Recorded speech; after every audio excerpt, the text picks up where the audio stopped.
Alhamdulillahilladzi alafa bi'islami baina qulubil mu'minin wa nawwara qulubuhum bil ma'rifati wal iman. Asyhadu an la ilaha illallah wahdahu la syarika lah al-malikul haqqul mubin wa asyhadu anna Muhammadan abduhu wa rasuluhu wa habibuhu wa syafi'uhu wa qulillah tariqil qawim. Allahumma salli wa sallim wa barik ala sayyidina wa habibina wa maulana Muhammad ibn Abdillah wa ala alihi wa sahbihi ajma'in. Amma ba'd. Ya ibadallah, usiku wa nafsi bitaqwallah, faqad fazal al-muttaqun. Wa qala ta'ala fil Qur'anil Karim, a'udzu billahi minasy syaithanir rajim. Bismillahirrahmanirrahim. Ya ayyuhalladzina amanu taqullaha haqqa tuqatih wa la tamutunna illa wa antum muslimun. Hadirin jamaah rahimahullah, perkenankanlah dengan segala kekurangan kami. Sebelumnya kami berwasiat kami pribadi dan umumnya, marilah kita meningkatkan kadar kualitas iman dan takwa kepada Allah Subhanahu wa taala, baik secara zahir maupun secara batin. Secara zahir kita meningkatkan awal ibadah, baik ibadah yang wajib maupun ibadah yang sunnah. Secara batin kita upayakan hati kita selalu sambung dan ingat kepada Allah Subhanahu wa taala di mana saja kita berada. Dengan demikian kita akan memperoleh suatu ketentraman, suatu kebahagiaan, lebih-lebih keselamatan, baik selamat di dunia, lebih-lebih selamat yaumil qiyamah. Hadirin jamaah rahimahullah, dalam ibadah ini menyampaikan sebuah tema yang berjudul mempersiapkan bekal untuk kehidupan yang selanjutnya. Hadirin yang berbahagia, kita hidup di dunia ini adalah hidup di dunia yang paling akhir. Jadi kehidupan dunia setelah kita ada di dalam batini ummi, di alam ruh, di perutnya ibu, kemudian dilahirkan, dan saat ini kita sudah di akhir zaman, dan sebentar lagi, lama atau dekat, kita akan masuki kehidupan yang akan kelak. Alam kubur adalah merupakan awal daripada kehidupan akhir. Setelah kubur dalam barzakh, kita akan melalui yang kebangkitan, kemudian pada mahsyar, yang bil mizan, dan seterusnya kita akan menentukan akhir adalah di neraka atau di surga. Tapi semua manusia ingin hidup bahagia dan masuk surga. Dijelaskan oleh ahli fikih Abu Lais, kalau ingin selamat dari ancaman, dari musibah, dari kegelapan dalam kubur, maka kamu siapkan bekal. Di antara bekal adalah tidak menggunakan usia untuk berfoya-foya. Dijelaskan dalam Al-Quran, wa wattaqu yawma turja'una fihi Allah, dan takutlah kamu sekalian, suatu hari akan dipanggil oleh Allah Subhanahu wa Ta'ala. Dipanggil oleh Allah, tidak tahu kapan usia kita, nanti malam, besok malam, tahun depan, atau 50 tahun lagi, kita tidak tahu. Oleh karena itu, bekal apakah yang harus kita persiapkan untuk menghadap Allah Subhanahu wa Ta'ala ketika dipanggil oleh Allah Subhanahu wa Ta'ala? Yang pertama adalah sholat berjamaah, puasa, sholatul lail, sholat sunnah, sholat duha, sholat tasbih, sholat taubat, dan seterusnya.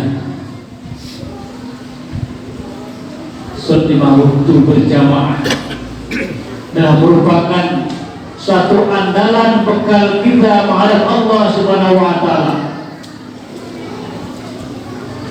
Infak sodaqah, bayatun yatim piatu, fuqara masakin, menginfakkan hartanya sebagiannya untuk pembangunan masjid, pembangunan mushola, pembangunan madrasah dan pesantren, merupakan bekal yang sangat istimewa. Kemudian banyak lagi bekal-bekal yang harus kita sediakan untuk menghadap Allah Subhanahu wa Ta'ala. Begitu pedihnya alam kubur, begitu gelapnya alam kubur, maka Allah Subhanahu wa Ta'ala akan menyelamatkan seorang yang memiliki bekal ibadah berjamaah di masjid, di mushola, bekal infak sedekah yang diberikan baik di masjid, di pesantren, di madrasah, di TPQ, juga bekal menyantuni anak yatim piatu, fuqara masakin. Semuanya amal ibadah tadi Allah menciptakan seekor unta, dan unta itu akan dinaiki ketika mereka tersebut ketika dibangkitkan dari Allah Subhanahu wa Ta'ala, dan dibangkitkan mereka menaiki seekor unta dan menghadap Allah Subhanahu wa Ta'ala melewati jembatan Shiratal Mustaqim, selamatkan oleh Allah Subhanahu wa Ta'ala. Yang pertama. Yang kedua adalah dari Nabi menyampaikan untuk menyelamatkan pedihnya ancaman alam kubur yang begitu gelap,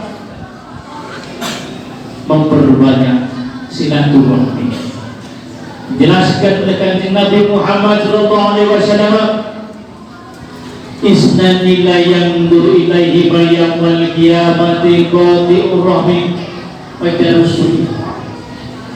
Dua golongan nanti yaumil qiyamah di padang mahsyar tidak mendapatkan pertolongan Allah Subhanahu wa Ta'ala ketika teriknya matahari yang menyengat dalam tubuhnya.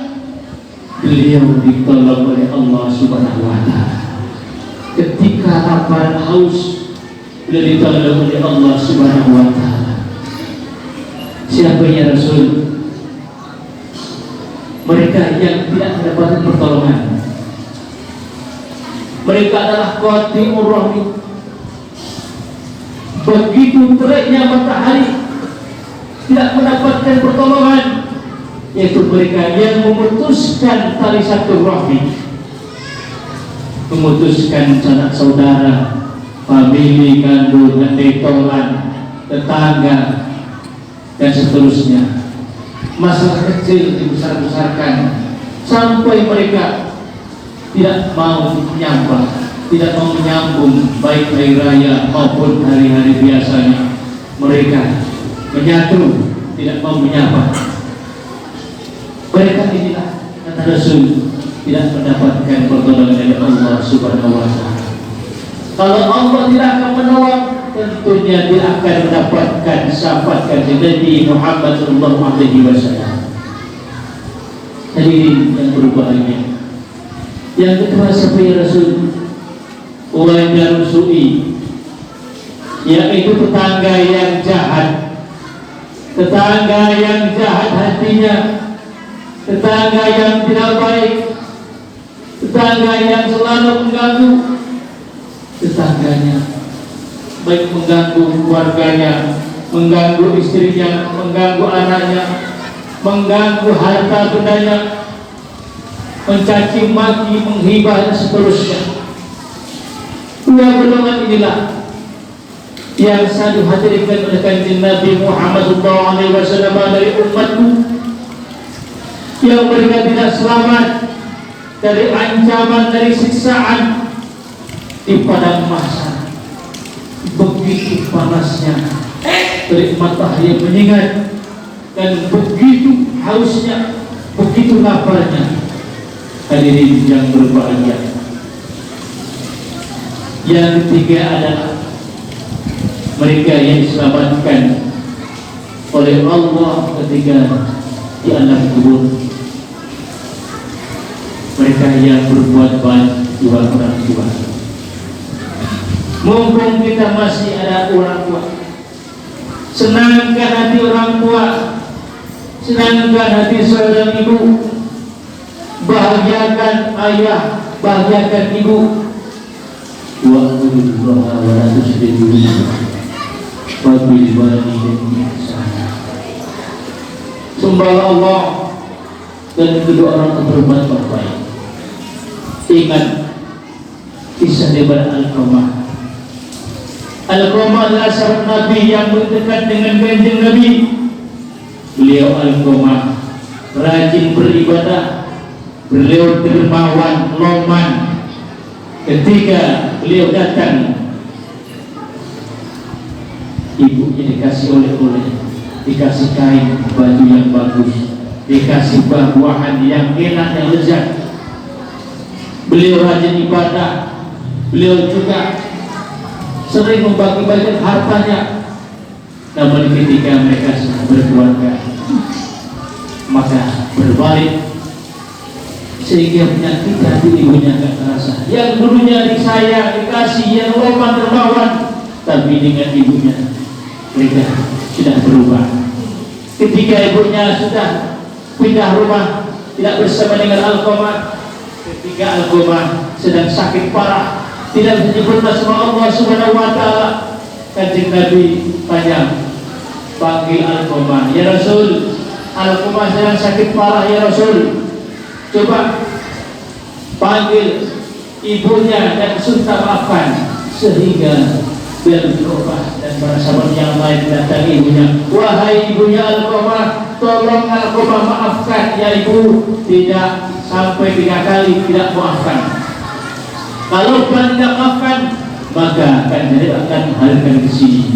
Begitu melihat kanjeng Nabi menghadiri, daripada kanjeng Nabi hadir, maka ibunya yang tua rentah, mereka renggelan dengan berkata ada kanjeng Nabi, ya Rasul, ya ibu aku maafkan, aku masih sedang tajam sakaratul maut, tidak usah sebut asmanya Allah. Tidak ya Rasul, sampai 3 kali. Kalau panjenengan boten turun maafkan Al-Qamah, wahai para sahabat, kumpulkan kayu bakar dan Al-Qamah bakal hidup-hidup. Ketika mereka itu, ibu maafkan.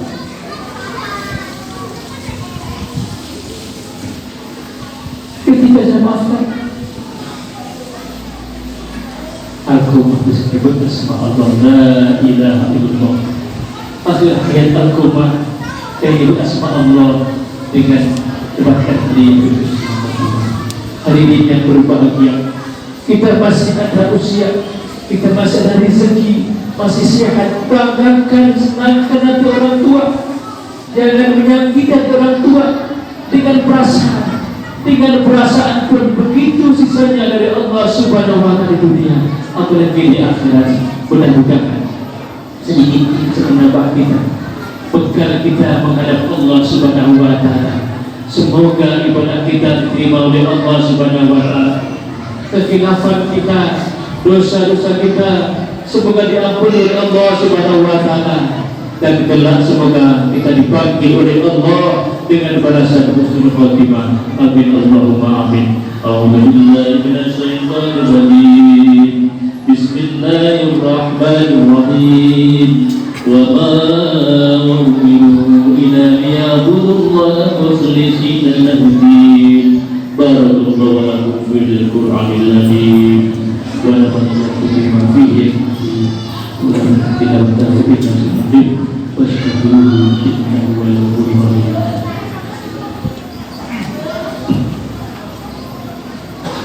Allahumma sholli wa sallim ala Sayyidina Muhammadin wa ala ali Sayyidina Muhammad.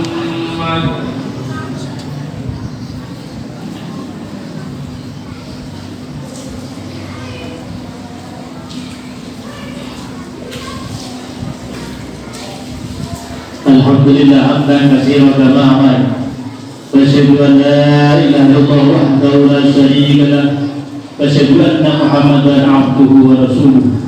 Allahumma shalli wa sallim wa barik ala sayyidina wa habibina maulana Muhammadin wa ala alihi wa sahbihi ajma'in. Amma ba'd, fa ya ibadallah, usikum wa nafsi bi taqwallah faqad fazal muttaqun.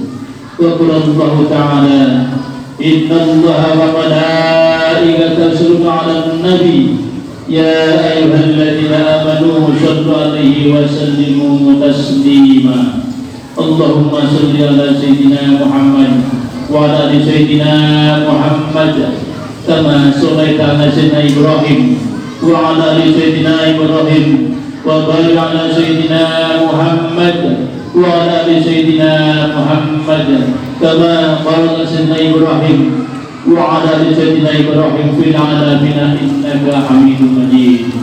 اللهم بارك الخلفاء الراشدين أبي بكر وعمر وعثمان وعلي وسائر الصحابة والتابعين ومن تبعهم بإحسان يوم الدين برحمتك يا أرحم الراحمين. اللهم اغفر للمسلمين والمسلمات والمؤمنين والمؤمنات الأحياء منهم والأموات إنك سميع قريب مجيب الدعوات. اللهم ادع عنا البلاء والغلاء والوباء والفحش والمنكر والبيع والسيوف مختلفة الإثام والمحال ما ظهر من البطن من بلدنا خاصة من بلدنا مسلمين عامة إنك على كل شيء قدير. اللهم اغفر لأمتي سيدنا محمد وارحم أمة سيدنا محمد واشف أمة سيدنا محمد. اللهم اهدنا من المهتدين وأصلح أحوالنا مع الصالحين وارزقنا ما ينفعنا في الدين والدنيا والآخرة برحمتك يا أرحم الراحمين. ربنا آتنا في الدنيا حسنة وفي الآخرة حسنة وقنا عذاب النار. Ibadallah, innallaha ya'murukum bil adli wal ihsan wa ita'i dzil qurba wal ba'd ya'idukum billahi akbar.